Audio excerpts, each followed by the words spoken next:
दोस्तों नमस्कार। किसी पुरानी यादों में जाना यानी उस एक छोटी सी नाव को पानी में बहाना। वो कागज़ की नाव, वो जहाज़ छोटे छोटे कागज़ के उड़ाना बिल्कुल वैसे ही होता है जब आपने किसी पुराने संस्थान, किसी पुरानी नौकरी, जब पहली बार आपने कोई ककाहरा सीखा हो, उसको याद करना। मैं हूँ मनोज कुमार, शोध पत्रिका समागम का संपादक, और प्रोफेसर भावना पाठक के आमंत्रण पर आज मैं आपके साथ मंच साझा कर रहा हूँ।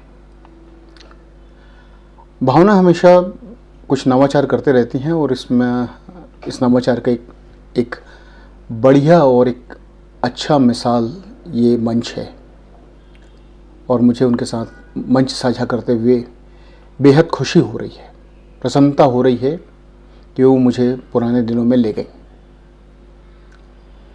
उन्होंने कहा कि आप किसी अखबार के बारे में बात कीजिए, और जब अखबार की बात करता हूँ तो मेरे ज़हन में, मेरी यादों में केवल एक और एक अखबार आता है जिसका नाम होता है देशबंधु।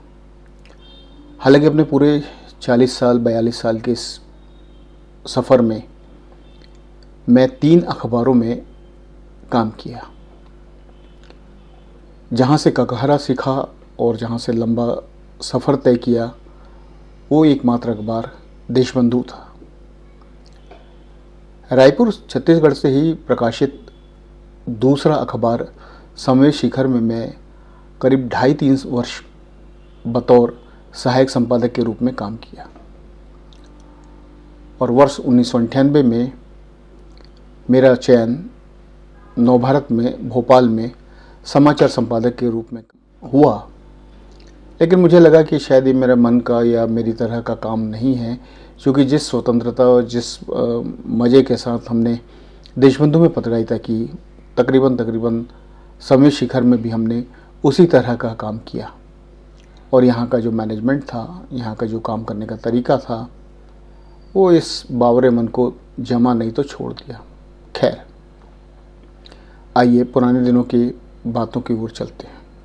देशबंधु छत्तीसगढ़ रायपुर से निकलने वाला एक बहुप्रतिष्ठित और एक पुराना अखबार है। जैसे नई दुनिया इंदौर की धाक कभी हुआ करती थी कि वो इंदौर से निकल के दिल्ली तक में अपनी धूम मचाया करता था, और लोगों को इंतज़ार रहता था कि नई दुनिया कब आए। ये और बात है कि संसाधनों की कमी की वजह से अखबार कई बार शाम और कई बार अगले दिन तक पहुंचता था और लोग पढ़ते थे, क्योंकि खबरों की विश्वसनीयता थी। एक अलग किस्म का अखबार था और उसमें भाषा की अपनी एक बंदिश थी, एक गुणवत्ता थी। तकरीबन यही आलम देशबंधु का रहा। जैसे कि हमारे सीनियर्स के हमने सुना, हमने जाना कि देशबंधु किसी समय जब शुरुआत हुई 30 अप्रैल 1959, तब वह नई दुनिया का हिस्सा था। बाद में नई दुनिया हटकर वो देशबंधु हो गया, और बाबूजी यानी आदरणीय मायाराम सुरजन जी ने इस अखबार को पल्लवित पोषित किया। उनके साथ साथ उनके बाद इस अखबार को ऊंचाई में पहुंचाने में आज हमारे साथ नहीं है हमारे बड़े भैया ललित सुरजन जी का अहम योगदान रहा। 30 अप्रैल एक उत्सव का दिन होता है देशबंधु के लिए। यह स्थापना दिवस होता है, रामनवमी के दिन। रामनवमी इसकी स्थापना दिवस है, इसका जन्मदिन देशबंधु का होता है। शायद कोई ऐसा अखबार होगा, और ये देशबंधु है एक ऐसा अखबार जहां हमारे संपादक जो मालिक भी हैं, वो चपरासी से लेके संपादक की थाली पर जाकर एक एक कौर खाना, उनके हालचाल पूछना, मतलब कुल मिलाकर एक पारिवारिक अखबार। जैसे उनका टैगलाइन है, देशबंधु का टैगलाइन है, देशबंधु पत्र नहीं मित्र है। सचमुच में वो मित्र था और परिवार का अखबार था। लोग बड़े चाव से पढ़ते थे, और सबसे बड़ी बात थी कि अगर कोई गलती या कोई भूल छूट जाए तो पत्रों का, शिकायती पत्रों का अंबार लग जाता था। अनेक किस्म के नवाचार देशबंधु ने किए, हम लोगों को सीखने का मौका मिला। आज जब मैं देश भर में पत्रकारिता के अलग अलग विश्वविद्यालय, अलग अलग संस्थान, अलग अलग न्यूज़ चैनल्स के अपने मीडिया कॉलेजेस के बारे में सुनता हूँ, देखता हूँ, तो मुझे अपने पुराने दिन आ जाते।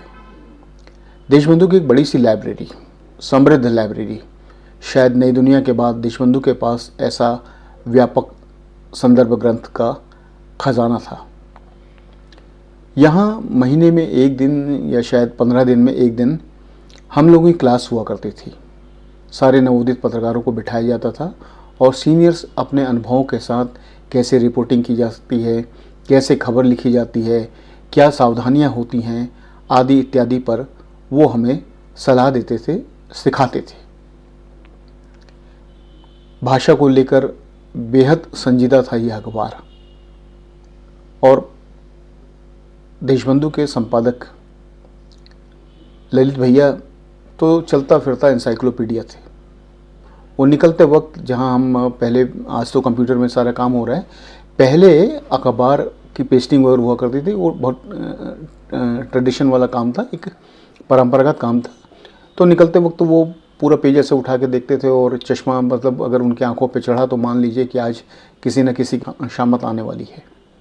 और वो पलक झपकते आपकी गलती बता दे, देखो भाई फलानी जगह फलानी गलती चली जा रही है। तो ऐसे गुणी, ऐसे अलग अलग किस्म के लोग वहाँ थे। यूँ कह सकते हैं कि देशबंधु के वो 9 रत्न थे, जिनमें पंडित रामाश्रय उपाध्याय संपादक हुआ करते थे, राजनारायण जी उनके समकक्ष थे, गिरिजा शंकर जी की धाक अलग किस्म की थी, तो सुनील कुमार उनमें से एक थे। एक हमारे बहुत सीनियर आदरणीय सत्येंद्र गुमास्ता जी भी थे, परमानंद वर्मा, सतीश वर्मा जी और अनन्य साथी लोग थे। उन्होंने हमें लगातार सिखाते और बताते चले गए। आज अगर मैं भावना जी के साथ इस मंच पर हूँ तो ये उन्हीं गुरुओं की वजह से हूँ।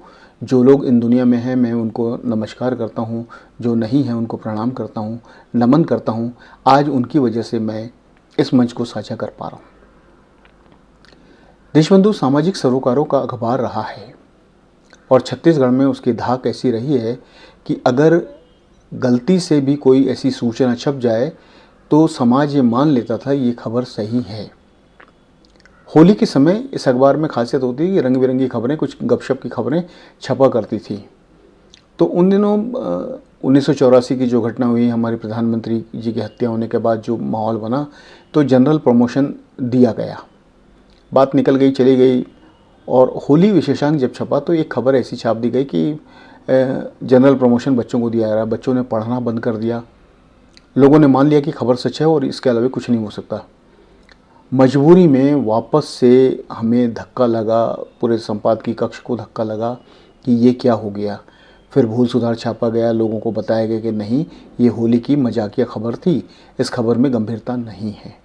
तो एक अखबार की क्या क्रेडिबिलिटी होती है, क्या विश्वसनीयता होती है, इसका एक जीता जागता मिसाल देशबंधु रहा है।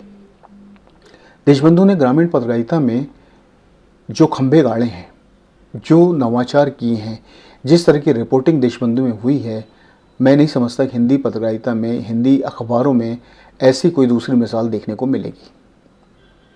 ना है, न शायद हो। शायद इसलिए कि होने को तो कुछ भी हो सकता है। देशबंधु अकेला एक ऐसा अखबार है जिसको ग्रामीण रिपोर्टिंग के लिए एक बार नहीं, 1 दर्जन से अधिक बार भारत का कम से कम प्रतिष्ठित ग्रामीण पत्रकारिता पुरस्कार, स्टेटमेंट अवार्ड मिला है। यह भी अपने आप में एक रिकॉर्ड है। कितना भला सा लगता है कि मैं जिस संस्थान में काम करता रहा, मैं जिस संस्थान से सीखा, उस संस्थान का एक अपना सुनहरा इतिहास है। अखबार की प्रसार संख्या कम ज़्यादा हो सकती है, ये अलग अलग कारणों से हो सकता है, लेकिन अखबार की विश्वसनीयता कितनी है ये जब जांचना पड़े तो देशबंधु आपको आपके पास खड़ा मिलेगा। ये बताते हुए मुझे इसलिए गर्व है कि मैं उस देशबंधु का एक कण भर, एक छोटा सा हिस्सा रहा हूँ। आज अगर मैं जो कुछ लिख पढ़ रहा हूँ, जो बातें कर रहा हूँ, वो मैं उस शिक्षण प्रशिक्षण की वजह से, मेरे अपने सीनियर्स ने, मेरे अपने बुज़ुर्गों ने, मेरे अपने लोगों ने मुझे सिखाया, बताया, काम किया, मेरी गलतियां सुधारी, शाबाशी भी मिली। एक घटना याद आती है, जब देशबंधु भोपाल से साप्ताहिक, पहले साप्ताहिक देशबंधु के नाम पे चलता था, फिर उसको दैनिक अखबार किया गया। कुछ जवाबदारी दी गई। मैं सीहोर गया। सीहोर में गन्ना का विपुल उत्पादन होता था और वहाँ एक राय फैमिली है, उसको 5 बार गन्ना उत्पादन के लिए केंद्र सरकार की ओर से स्वर्ण पदक मिला था। और उसी सीहोर में शुगर मिल की फैक्ट्री जो है वो बंद होने के कगार पे है। तो एक मीठे शहर का एक कड़वा अनुभव, एक रिपोर्टिंग मैंने की, तो मैंने रिपोर्टिंग करके दे दी। उस समय ललित जी बैठे हुए थे, मैंने वो रिपोर्ट दी। तो कभी वो रिपोर्ट देखते, कभी मुझे देखते, और उसके बाद उन्होंने कहा, शाबाश, बहुत अच्छी रिपोर्टिंग की है। तो ये मेरे लिए किसी सम्मान से, किसी पुरस्कार से कहीं बड़ा था कि वो एक ऐसा ज्ञानी, एक ऐसा जानकार आदमी मेरी रिपोर्ट को वाह वाह कर रहे हैं, मुझे शाबाशी दे रहे हैं। किसी एक पत्रकार के लिए और नवोदित पत्रकार के लिए तो ये एक बड़ा तोहफा ही होता है, एक बड़ा सम्मान होता है जो मैंने पाया। देशबंधु ने अपने पूरे लंबे सफ़र में कई सारी चुनौतियों का सामना किया, कई बार उनको विरोध का सामना करना पड़ा, कई बार सराहे गए, लेकिन अल्टीमेट जब हम पलट के देखते हैं तो देशबंधु का ऑरा कभी कम नहीं हुआ। एक घटना याद आती है कि वहाँ एक धार्मिक प्रवचन चल रहा था, एक संत आए हुए थे, तो देशबंधु की अपनी रीति नीति के अनुरूप उन्होंने इसके बहुत ज़्यादा जगह देने की कोशिश नहीं की। उस प्रवचन को बहुत छोटे से सिंगल डबल कॉलम की खबर में छापने लगे। तो एक समाज विशेष देशबंधु से नाराज हो गया। उस समाज के एक बड़ी संख्या में लोगों ने देशबंधु को खरीदना बंद कर दिया। प्रसार संख्या गिर गई, लेकिन न अखबार, न संपादक, न मालिक, कोई अपने इस विचार से डिगे नहीं। हौले हौले समय बढ़ता गया। एक समय ऐसा आया कि जब जितना सर्कुलेशन गिरा था, जितनी प्रसार संख्या गिरी थी, उससे दुगुनी और कहीं ज़्यादा उसकी प्रसार संख्या हो गई। लोगों ने माना कि देशबंधु ने जो किया था वो ठीक है। ये देशबंधु की क्रेडिट है, वो रिस्क लेना जाना था। चुनौतियों को संभावनाओं में बदलने का जो एक साहस था वो देशबंधु के भीतर था। देशबंधु आज रायपुर से निकल रहा है, बिलासपुर से निकल रहा है, दिल्ली से निकल रहा है, जबलपुर से निकल रहा है, भोपाल से निकल रहा है, लेकिन देशबंधु देशबंधु है। इस लंबे सफ़र में इतने सारे वाक़ये, इतनी सारी चीज़ें, इतने गुणी लोग कि एक एक के बारे में बात करें तो घंटे घंटे भर लग जाएं। आप यकीन कर सकते हैं कि आज के इस दौर में क्या ऐसा संभव होगा कि एक संपादक अपने ही मालिक के अखबार में अपने मालिक के खिलाफ छाप दे और मालिक उनसे कहे, पंडित जी आप तो आज आपने तो हमारे मज़े ले लिए। पंडित जी ने कहा, हाँ ये तो ठीक था, और उसके बाद दोनों चाय पी रहे हैं। आज ये कल्पना से बाहर है। ये जो मानक है ये देशबंधु ने गढ़े। एक परिवार का अखबार है, एक लोग उनके साथ जुड़े काम करने वाले लोग, जिन लोगों ने आज देशबंधु के साथ नहीं हैं, छोड़ दिया है, जिसमें मैं खुद भी शामिल हूँ। मैं आज देशबंधु का हिस्सा नहीं हूँ, लेकिन मुझे पता है कि वो जो अनुभव है, जो मेरा एक रिश्ता है, एक दिली रिश्ता है देशबंधु से, वो कभी टूट नहीं सकता। तारीख से, साल से आप एक अंदाज लगा सकते हैं कि एक अखबार कितना पुराना हो सकता है, लेकिन इस अखबार ने उन सालों में क्या नया किया, क्या नया नवाचार किया, ये समझना ज़रूरी होता है। और मैं तहे दिल से इस पूरे संस्थान का, हमारे गुरुजनों का, मेरे सीनियर्स का, मेरे सारे लोगों का मैं दिल से आभार व्यक्त करता हूँ कि आज उन्होंने इस अनगढ़ से मिट्टी के कच्चे गढ़े को तराश कर आज आप लोगों के सामने खड़े होने लायक बनाया। ये सिलसिला भी चलता रहेगा। कुछ और अखबार हैं, कुछ और बातें हैं, कुछ और अपने अनुभव हैं, मैं आपसे साझा करूंगा। यदि आप लोगों को ठीक लगा, यदि आप लोगों को ऐसा लगा कि हाँ इसमें कुछ बात तो है देशबंधु में या देशबंधु जैसी पत्रकारिता में, क्योंकि मेरे नए विद्यार्थियों को तो मैं हमेशा ये कहता हूँ, जिस भी कॉलेज में मैं पढ़ाने जाता हूँ, कि अगर आप पत्रकारिता करते हैं तो आप इश्क कर लीजिए, और इश्क में कोई सौदा नहीं होता है। लेकिन आप मीडिया के साथ हैं तो आप सौदा कर लीजिए, क्योंकि मीडिया पत्रकारिता नहीं है। तो हमने देशबंधु के साथ जो सफ़र तय किया वो हमने देशबंधु के साथ इश्क किया, हम मीडिया के साथ काम नहीं किए। मीडिया के साथ काम करते तो सौदा करते।